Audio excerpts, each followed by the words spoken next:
যদি মুসলমান ঈমানের উপরে অটল আর অবিচল থেকে আল্লাহর উপরে ভরসা করে দ্বীন কায়েমের জন্য আল্লাহর জমিনে আল্লাহর দ্বীন বাস্তবায়নের জন্য যদি ময়দানে নেমে যায়, সংখ্যায় কম হইল জয় মুসলমানদেরই হবে। কথা বলেন ঠিক কিনা?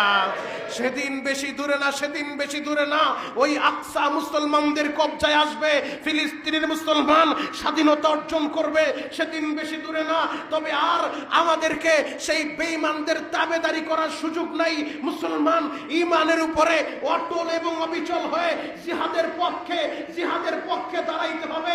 আজকে যারা জিহাদের শব্দ শুনলে, জিহাদের কথা শুনলে দিলের ভিতরে ব্যথা লাগে, দিলের ভিতরে আঘাত লাগে, বুঝতে হবে আপনার ঈমানে ভেজাল আছে। জিহাদ আল্লাহর বিধান, জিহাদ আল্লাহ দিয়েছে। জিহাদ কোন সন্ত্রাসবাদ নয়, বরং সন্ত্রাসবাদের দাগকে বীজ দাত্রে ভেঙে ফেলার জন্য যেই পন্থা, যেই নীতি অবলম্বন করা হয়, সেই নীতি, সেই পন্থার নামই হলো জিহাদ। কথা বলেন ঠিক?